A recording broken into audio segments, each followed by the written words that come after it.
regardless of whether you are constipated or you have diarrhea, there's only one thing that exists that can help to bring those back towards the middle, and that's fiber. Fiber is an entire conversation, but that also makes it come across as like generic fiber, whereas there's specific foods that I think are an excellent choice within the context of a child being constipated.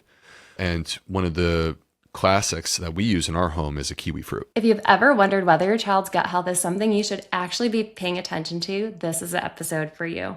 Today, Dr. Will Bulsiewicz and I are unpacking the science of the pediatric microbiome, how it's built, what disrupts it, and why fiber might be the most underrated nutrient in your child's diet. Dr. B is an award-winning gastroenterologist, gut health expert, and the author of more than 20 articles, as well as the New York Times bestselling books, Fiber Fueled and Plant Powered Plus. So we are so excited to have you here and back on the podcast, Dr. B. Oh, Steph, it's a great pleasure. Thank you so much for having me. Absolutely. So I wanted to talk because we have been sending messages to each other and catching up, and you recently reminded me that you have 4 kids. So I want to hear how things are going, and in the world of gut health, how has the information that you've learned over the past couple of decades really changed how you think about feeding your family and your kids? So first of all, these are great questions. And I'm a big believer that it's important for all of us, whether you're a parent, whether you're not a parent, to create an environment within your home that is health promoting. Mm-hmm. And that if you're not intentional about that, then you basically are outsourcing to culture. Yeah. And I think it's pretty clear that culture is not actually healthy on many different levels. Yeah. So to me, an important part of this entire story is about identifying like what are the opportunities that exist within the home, how are people going about it that are successful, and and how can you implement that within your own home, because we're all a little bit different, and every parent knows this is an imperfect process. We're all just here doing our best. Yeah. So I'm up to 4 kids now. I have 3 daughters. They range from 2 years of age up to 12. My only son is 9, and this to me is what life is about. Mm-hmm. And there's nothing better than the time and the energy that I put into them. And every day is sort of special, and the different phases and stages on a level, like it keeps getting better. It's also presents unique challenges. And that's, to me, part of the fun. Yeah. So to me, it's just been like this wonderful thing, to each their own. But in my new book, Plant Powered Plus, chapter 8 is a very unique chapter relative to my typical stuff. And in that chapter, I talk about a lot of these things through the context of the brain-gut connection, through a framework where what I'm discussing is the importance of human connection. And investing into family is good for all of us. Mm-hmm. So good for you, good for your kids. That time that you give to them, that's what they want. They want your time. They don't want anything else. Yeah. And that to me is something that I try really hard to keep in mind, because with clarity, there are times when I'm busy and not giving as much as I wish that I could. And so we're all just trying to make it work. Yeah. Yeah. And the fact that they're all so different too. And we're going to talk about how that can show up in how we feed our family too, right? Because even though we might put the food on the table, getting them to actually want to eat it and choose to eat it and enjoy it is a different story as well. So thank you for sharing that. And, really, we've talked in the last episode we did together about fiber in general and kind of talked about it for adults. And I wanted to put a new angle and spin on it and talk about the world of pediatrics and fiber, because even as a mom, I feel like sometimes I can forget about fiber. It's like you're thinking about protein and you're thinking about what is shelf stable and you're thinking about what they'll actually like and trying to just get food on the table.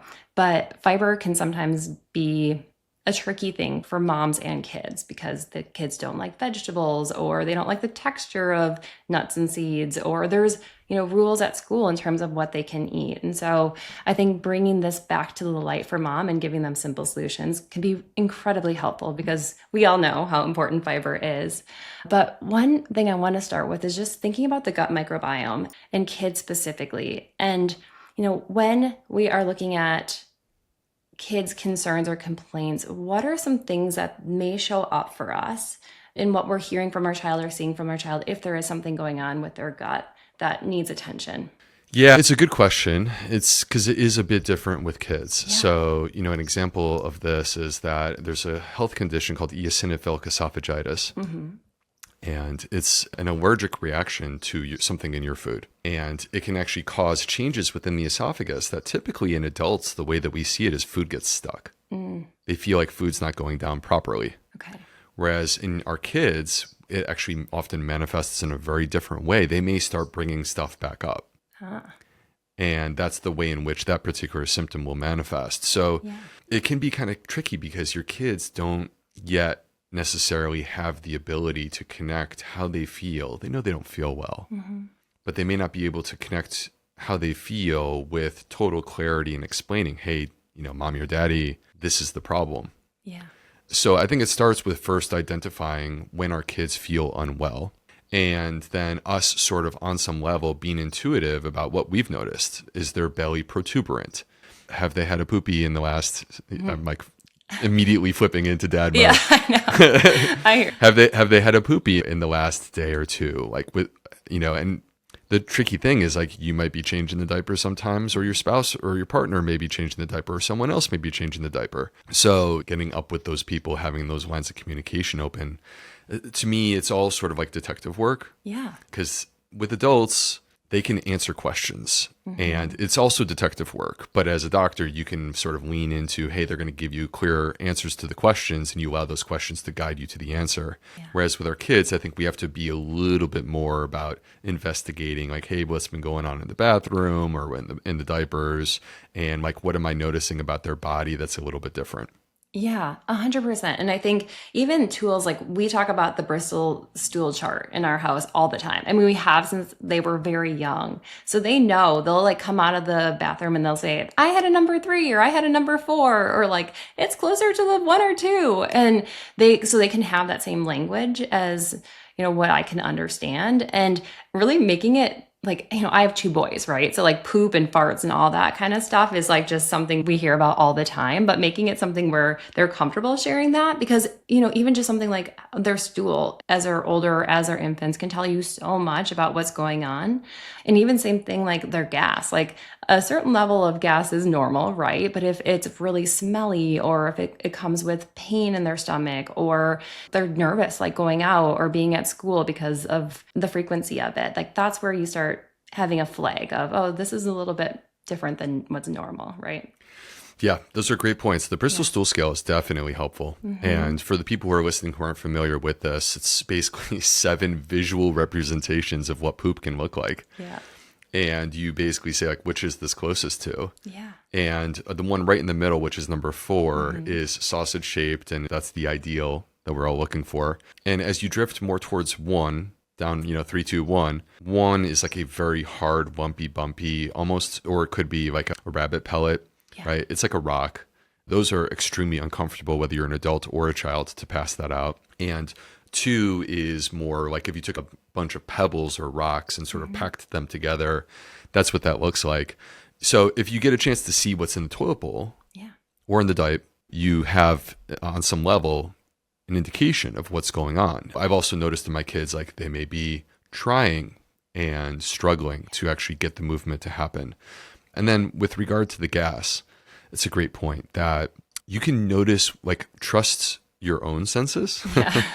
So typically when I say this, I'm saying it in reference to, like, for example, fermented food, where it's like, trust your senses, make sure that it smells right and nothing's wrong. Same is true with our kids, that you're going to notice when that gas smells very different, out of whack from what it typically smells like. That's, again, in this like sort of line of detective work, that's important information. So now, as for boys talking about poop stuff, adults do too. So whether or not we come clean with it with with the women in our life is a different story. But at least for me, it's like I'm a quite open book when it comes to talking about poop. Yeah. It's a safe place in our house too, for sure. But yeah, I mean, constipation, here's the other thing. It's like also understanding that while it might be your norm, it might not be the norm. So, you probably hear this all the time with even adults. It's like, oh yeah, I go poop 5 or 6 times a day, but that's just my norm. Or yeah, like I have to sit on the toilet for 20 minutes in order to have a bowel movement that's like partially all the way there. It's like not complete, but it's pretty much. And then I'll go back, like you hear these conversations. It's just like, oh, that's just my norm. And I think that's something to pay attention to. So like, what would a healthy digestive system look like and produce if things are working on par? Like how many times a day? Should it be 90% of the time the fours, or what should we expect in terms of the norm? Yeah, so the frequency, like how often a person poops, I mean, classically, we think of people pooping once a day. But that, to me, as a gastroenterologist, that is not a magic number. Yeah. In fact, the more important part from my perspective is how do you feel?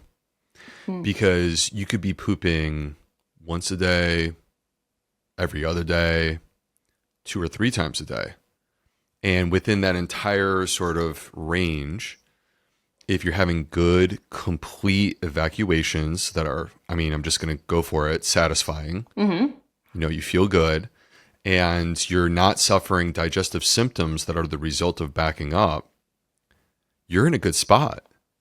Yeah. Right. And then on the flip side, Steph, there's people, and everything that I'm describing right now, I'm describing from my perspective as an adult gastroenterologist, but these concepts can be applied to children as well. There's people who poop every single day and they're still constipated. Yeah. Because they strain and push to have that one little poop, and it's a little poop. And they may or may not realize it's a partial. Sometimes they realize because they feel like they still got to go even though they just went. Yeah. And it's a partial, and then like you're actually backing up, and then you suffer the symptoms. And the number one symptom of constipation in both adults and children is bloating. And you sort of feel that, and your belly may get protuberant and distended, which is the result of that bloating and that backing up.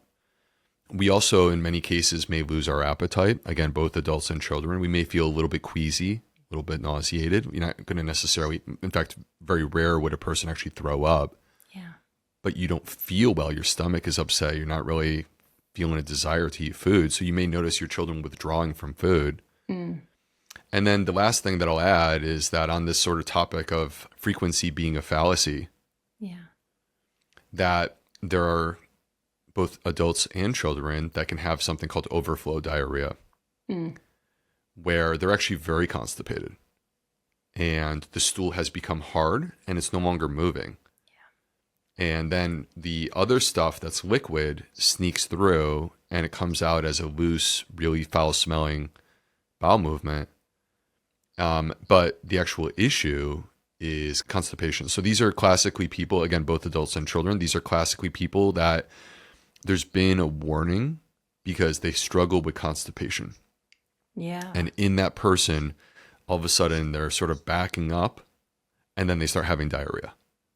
And so it's a tricky one because the actual solution to that is actually to mobilize their bowels, which seems counterintuitive because they're having diarrhea. Yeah. But this is where fiber comes in, because the magic of fiber for dealing with poops is that regardless of whether you are constipated or you have diarrhea, there's only one thing that exists that can help to bring those back towards the middle, and that's fiber. Every other thing is going to push you in a specific direction. So for example, if you take a laxative, well, if you take too much of that laxative, you're going to get diarrhea. Yeah. And that's what's Right? commonly told, like take Miralax if that's your problem. Yeah, so then the tricky thing with the Miralax with our kids is that Miralax actually isn't that great for like immediate results. Yeah. That the best results from Miralax come after using it for like 2 or 3 days. Yeah. And if you're starting it fresh, like it's one thing to take it every single day and you find the dose that works for you or for your child. Yeah. But when you're saying, okay, well, my child is constipated, I need to immobilize their poops, you don't know what the right amount is. So if you undershoot, they don't poop. If you overshoot, they get diarrhea and they don't feel well. Yeah. So it's a little bit of a tricky one. Yeah. Yeah. Okay. But you're saying so fibers. I interrupted you because I know moms everywhere. That's like what they're told. If their kid has constipation, like one of the number one recommendations is, well, let's try Miralax. So you're saying fiber is a really great place to start. And then laxatives, like be cautious with and careful with. What are some of the other ones like magnesium that, we might be told, or water or those kind of solutions? Yeah, so magnesium in adults, like to me, there's a very clear approach that can be used, and I've used a bajillion times with patients. When it comes to our kids, you probably want to just discuss it with your doctor before you do, but the key here, though, is that there's magnesium gummies Right? You're not going to use a capsule, obviously, when we're talking about our little ones. Yeah. But the gummies are in play. And gummies, the key with magnesium is it has to be the right type. Yeah. So magnesium oxide, magnesium citrate, magnesium sulfate. And magnesium citrate is the one that many times you can find in gummy form that could be used in our kids. So, and the magnesium is going to function quite similarly to the Miralax. Yeah. By the way, you could also give milk of magnesia, of course. Like that's another option, and that's magnesium. The magnesium is going to function quite similar to Miralax. So to me, I wouldn't call them totally interchangeable, but they're pretty similar conceptually in terms of what we're trying to accomplish. Yeah. Yeah, absolutely. Another thing, so fiber is an entire conversation, but that also makes it come across as like generic fiber. Whereas there's specific foods that I think are an excellent choice within the context of a child being constipated. And one of the classics that we use in our home is a kiwi fruit. Yeah. So a green kiwi fruit has clear-cut evidence that has been established by randomized controlled trials showing us that it can help us to activate and mobilize our poops. And there's a number of reasons that we think this happens. One of them is that it's a great source of this, not just soluble fiber, but it's a type of fiber that draws a lot of water into the bowels. So that helps to activate and move things through.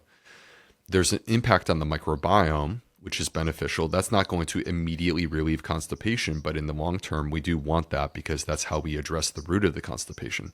And then kiwi fruit is unique because it's got specific enzymes. Like it's got this one enzyme called actinidin, and it helps to sort of, pre-digest food on some level. So you're sort of taking and lifting some of the digestive challenges that exist when a person's not feeling well and they're constipated. So a kiwi fruit can be a great choice. Prune juice can be a good choice. I mean, just frankly, an old school apple can also be a great choice.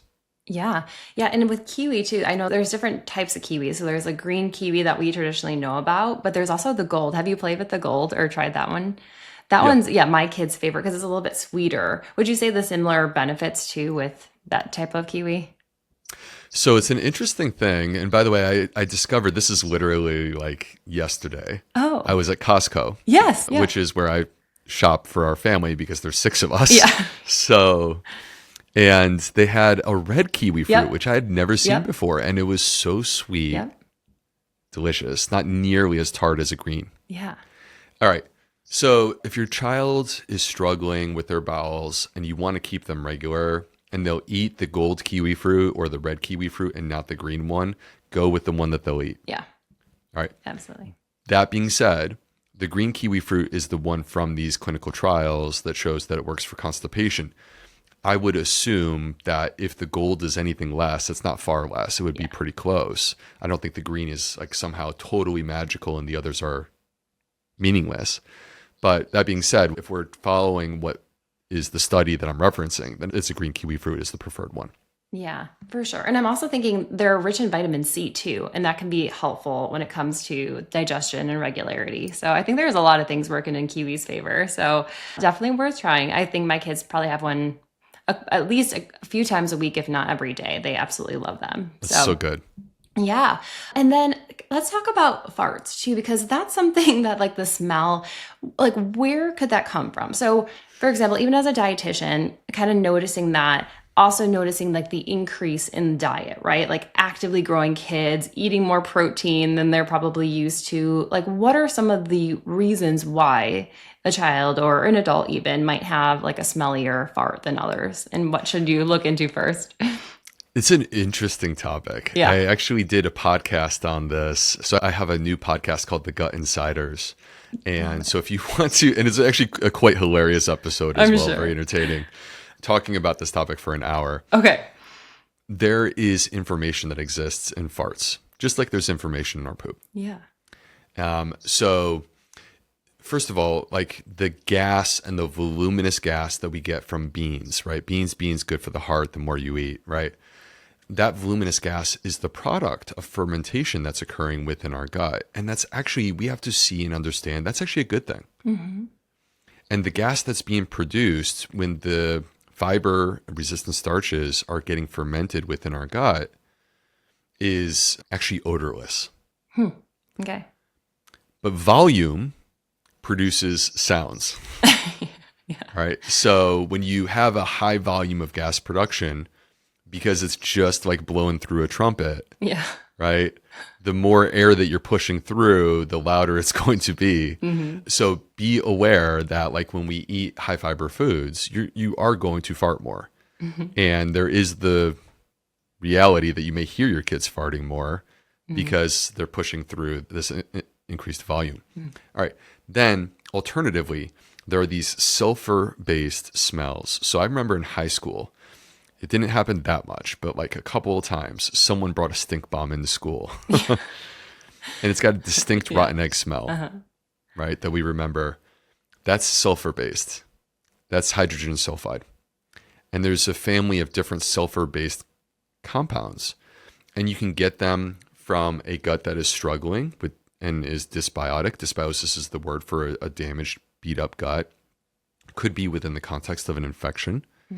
Can be driven by ultra processed foods. But the other thing for us to be aware of is it can also be a gut that excessively is fermenting protein and insufficiently fermenting fiber.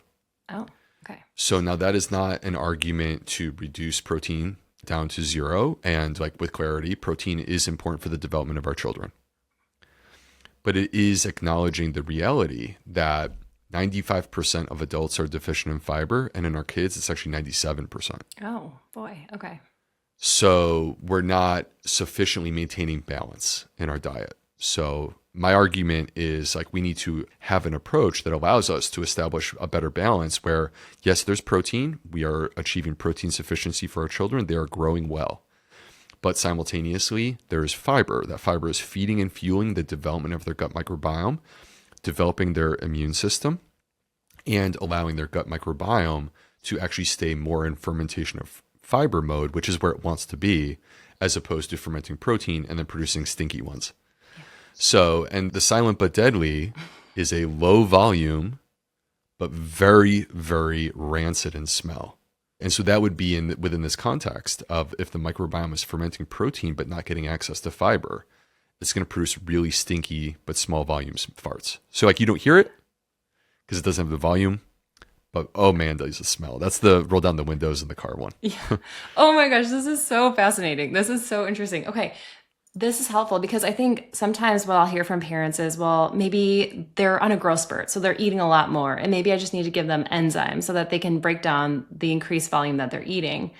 But I think what I'm hearing from you is like, yeah, maybe, but also look at their gut and look at their fiber intake and see if you can maybe optimize the gut microbiome so that it's a better environment and then you don't get the smell with it. Like the volume is not necessarily a bad thing. It's just why is there that additional smell? Well, yeah. And if they're farting and it doesn't smell that bad, then, you know, there's that's nothing wrong. To me, very healthy. Like, Yeah. There's nothing wrong, right? Yeah. But when there's a foul smell, then it's one of these things that we've discussed. And I think that all of them are worthy of attention. So a foul smell, a one-time fart, I mean, gosh, Yeah. like, have I had stinky farts? Of course I have, right? Everyone has except for my wife. But so, yeah, so I don't think you necessarily need to overreact. But if there's like a consistent pattern there, to me, that is a gut issue. Yeah. And like the approach of applying digestive enzymes is trying to offload the gut, which is fine. I don't have an issue with that. But that's a little bit like a symptoms-based Band-Aid, approach. yeah. Right. It's a Band-Aid. You're not really getting at the heart of the issue. Yeah. And in today's world stuff, like I think as parents, we have to acknowledge and understand, look, first of all, again, I'm not perfect. Do my kids eat ultra processed foods? Of course they do. So do I. But the average intake of ultra processed foods among our kids is 70% of their calories. Yeah. That's problematic. Yeah. And whether it's a child or it's a teenager, they're not shopping at the supermarket. They don't have a credit card. They're going to the pantry. And whatever we have stocked in the pantry, they're going to find what they prefer to eat. Yeah. And the ultra processed choice is the food that was designed. And we could talk about that if you want to, but it was designed specifically to be hyper palatable, which means that they're going to want more. Yep. So of course, it's not their fault. It's the system. The system is basically creating a trap, but the trap is inside your pantry. Yeah. But the way that we avoid the trap is by not actually having that food in the pantry in the first place.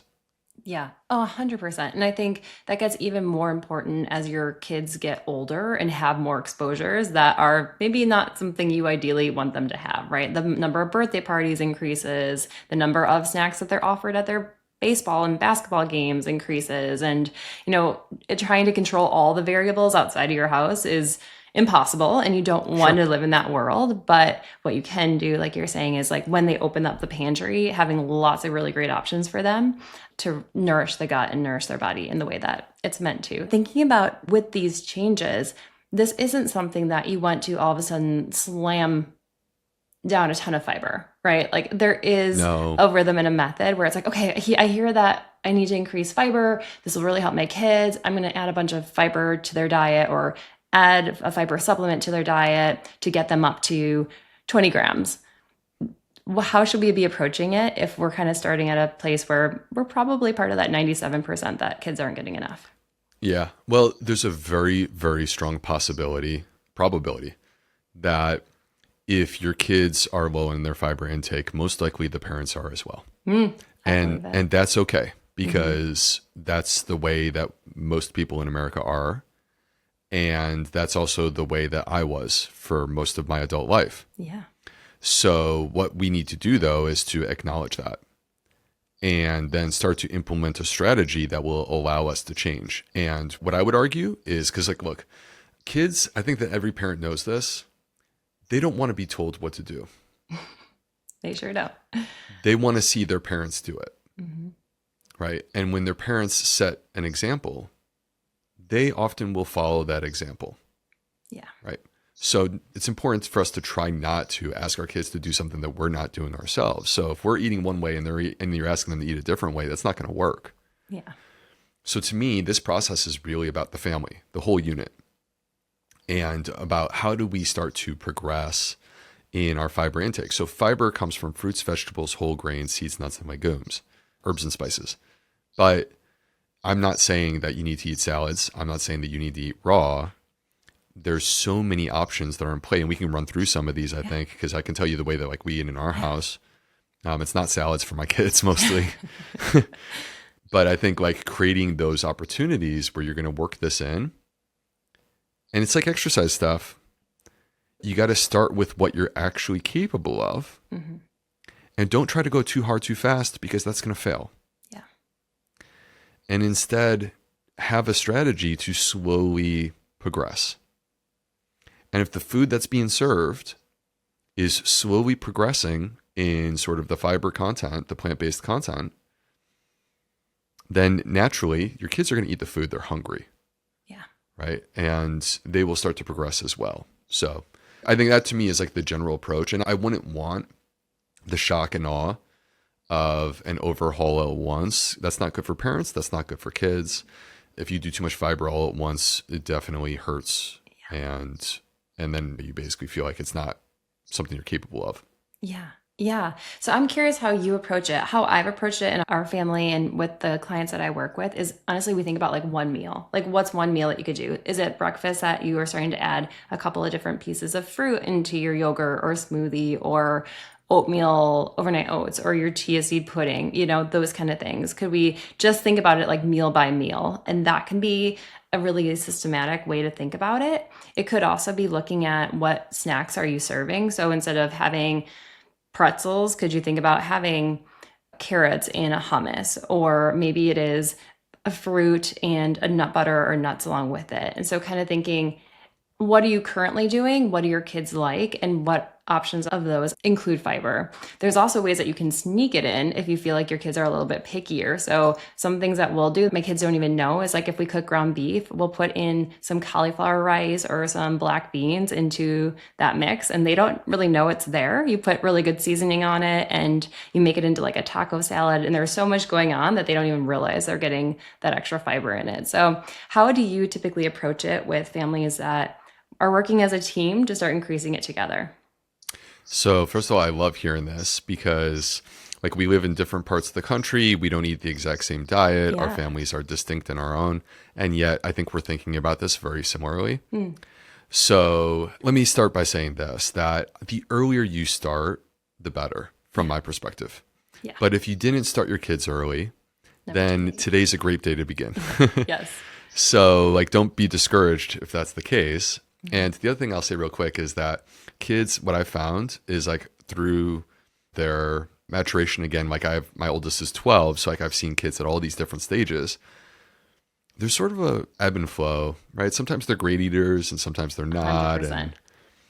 And it's just sort of, and they're going to be okay. That's the same with us though. Like sometimes I'm a lot more on my game than others. Like I think it's just, part of life. I think for adults, it's like the discipline of it. Whereas for the kids, it's like getting the kids to actually eat. 100%. 100%. So some of the stuff that has really worked for us. Number one, fruit, like all over the place. Yeah. So much fruit. When I go to Trader Joe's, so I go to two places. I go to Okay. Costco and Trader Joe's. Okay.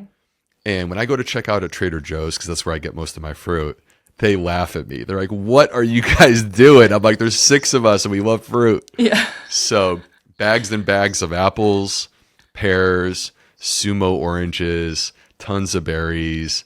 By the way, frozen berries are great. Yeah. My 3-year-old daughter loves them. She calls them frozens. Oh. And like that's her snack. Like we'll just throw some frozen berries in a bowl and she eats them like as if it's like a pop. Yeah. Just Right, don't but worry she's about the just staining everywhere, but it's fine. Her hands are a mess, but Yeah. so to me, like fruit is a great place to start because fruit is like, you're not asking kids to eat grass. They're eating something that's quite delicious. And don't underestimate the fiber and the potential impact that comes from, for example, an apple. Yeah. Right? Or like raspberries. It is shocking when you look at how much fiber content there is in a raspberry. It's outside of legumes. Like you're getting up there real fast with raspberries and blackberries. It's like 8 or 9 grams in a cup or something, right? Yeah. Yeah, And they will eat the exactly. whole pint in a sitting easily. And it's low FODMAP too. So it's gentle for guts that are like sort of adapting. So to me, like fruit is a great place to start. Number 2, we do smoothies every single day. And the beauty of a smoothie is that if the output is delicious, Yeah. they don't care what you put into it. It's true. Yeah. Right. So you may have to work on your formula and maybe you don't even serve it to them until it tastes great. Yeah. But when you work on this and you eventually find one that's totally delicious, you can have in there multiple different plants. You can have all kinds of seeds, chia seeds, flax seeds, hemp seeds. You could absolutely put yogurt in there. You could also be putting in things like we put broccoli sprouts in. Right? Broccoli sprouts are horribly difficult for children to eat because they're bitter. It's hard to get adults to eat them. But you can sneak them into a smoothie. And again, if the smoothie tastes good, they're going to eat it. They're going to drink it. Yeah. All right. So we have a daily smoothie sort of like habit in the family. Smoothies can be turned into ice cream bowls. Yep. And an ice cream bowl is basically a healthy version of ice cream. Comes out almost like a thick custard, but cold. Yeah. And the simple hack there is just freeze your bananas. Yep. So when your bananas are starting to turn brown, it's the perfect time to, hey, look, they only got a day or 2 left. Peel them, throw them in the freezer, and when you need them, pull them out and throw them into a smoothie. And then we also will turn our smoothies into pops. Oh. So we have these silicone sleeves Yeah. that have kind of like, kid-friendly shapes. Like it's not just a generic shape. It's, who knows, it might be Mickey Mouse or something. Yeah. And we get these handles that all you got to do is pour the smoothie into the silicone sleeve, stick the handle in, and then whenever you're ready, you can quite easily turn the silicone sleeve inside out and pop the pop out. And the kids love it and they think they're having a treat. Yeah. Right? And meanwhile, you're like, smoothie in the house. Gotcha.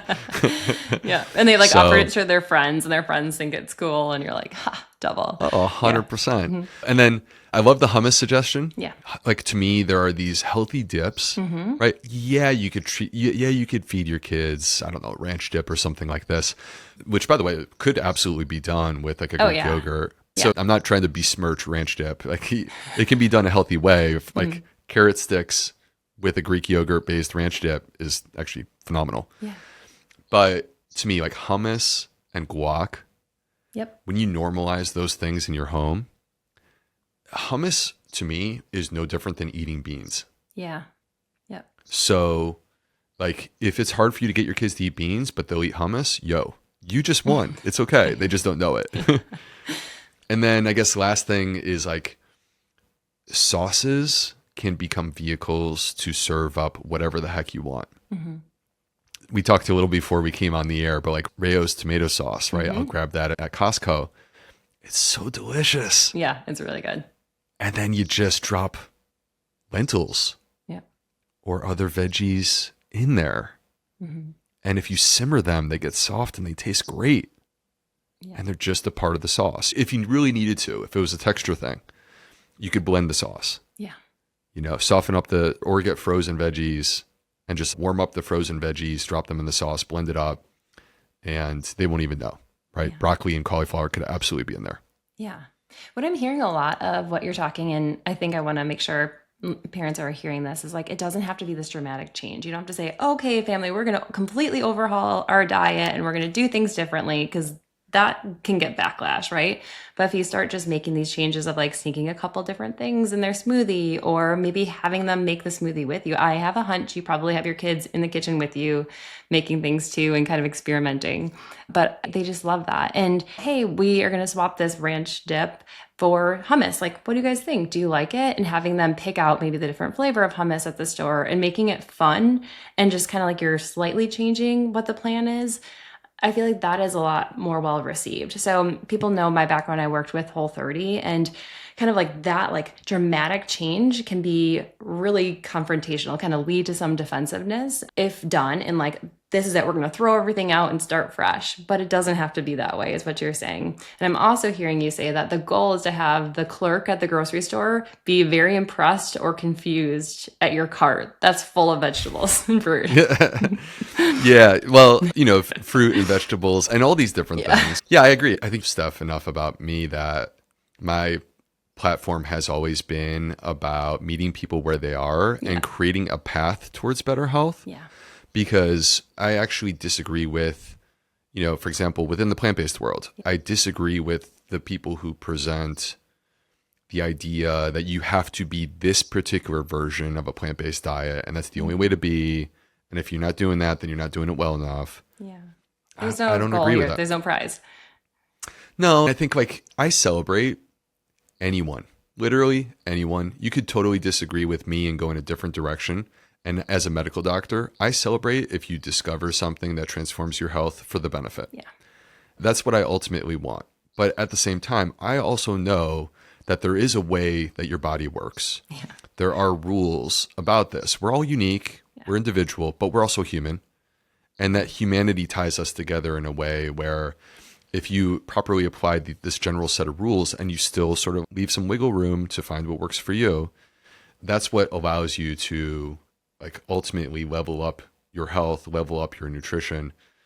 And I think it's true for our kids too. Like there's not one size fits all for them, and you got to be prepared to sort of like endure the challenging parts, the challenging times, yet have this view to, hey, are they eating high quality food or are they eating fried fast food and like chips all day? Yeah. Right. Yeah. So, and if you can get them into this place, like every small incremental step, look, would I do carrots and hummus as like my number one snack for kids? Yeah, probably. But are my kids eating carrots and hummus exclusively? No. Many times it's pretzels and hummus. But you know what? I celebrate that too. Yeah. Yeah. Because they're also pairing both, right? Like you're getting a little bit of what the fun stuff and what makes life special, right? It's like a little treat, like living, and you're getting the nutrients. So I think that's great and really practical. One more quick thing. If I were working with an adult, the first thing that I want to know is like, what do you like to eat? Yeah, 100%. Right? Because I would build around that. So rather than me counseling based upon, oh, well, this study says this, and this. No, forget that. Yeah. Ultimately, if we improve the quality of your diet, and I think we can all agree there's some basic rules that allow you to do that. Like if you want to be super simple, eat real food. Yeah. Right? If you improve the quality of your diet, you are going to improve the quality of your microbiome too. And it's completely fair game to start that process with the food that you enjoy the most. And so I say that when I'm counseling adults, and I also say this as dad, that with your kids, like what do your kids love? What do they really enjoy? And like in our home, I've discovered my kids love avocado toast. Well, guess what? That is like incredibly healthy. Avocados, healthy fat, shockingly high in fiber, not necessarily a tremendous protein source, but there's things that you can work onto the avocado toast that can help with the protein. So I think the point from my perspective is like, again, it's not just meet your kids where you are, but it's actually build around their preferences and expand from there. Yeah, absolutely. Absolutely. I want to get into some of the things that fiber does, because I think as we're talking, people are like, okay, digestion, I get that, but what else is there to the story? And I think, especially as we're thinking about kids, like there is so much more to the fiber story and the gut health story. And one of the things that I talk about that is not as quickly tied is skin health and energy and mood as well, and immune health. And so kind of like going through the stages as they are going into adolescence and they're noticing that their skin might have some blemishes. I feel like a lot of times we forget that the gut could be part of that. Or if they're feeling extra moody, like nobody feels good if their gut is off. And so fiber can really play a role in so many different aspects of our health, our the gut skin axis, the gut brain axis, the gut immune axis. There's so much there. So it's more than just making sure you're pooping healthy every day, right? Yeah. Well, the poop is low-hanging fruit in the sense that it tells you a good story about what's happening with their microbiome, right? That's like, to me, important information. But basically what you're uncovering here, Steph, is that first of all, we think of the body in compartments. Yeah, we do. Right. And a big reason for that is that we're visual. So like we think organ, heart, liver, kidneys. And the other issue that we've had is there's so much to learn. So we specialize. Yeah. So I became a gastroenterologist. I'm not a cardiologist, right? Yet the body doesn't care. It's one body and it's all interconnected. And it may not seem like it's interconnected, but I'm promising you, particularly when it comes to the gut, it definitely is. Yeah. And that's how you end up with the gut being connected to our immune system, our metabolism, our hormones, our mood, our brain health, our skin.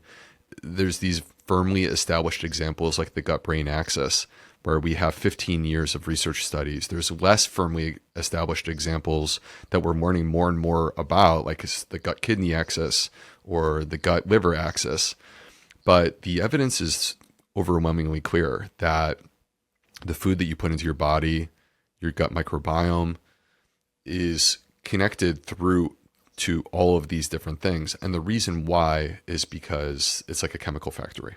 Yeah. So those microbes are, yes, transforming fiber. And the key is that the fiber, when it's fermentable, which is what we were talking about with big farts, the loud ones, not the stinky ones, the fermentable fiber stops being fiber and is transformed into what we call short chain fatty acids. So that's acetate, propionate, and butyrate.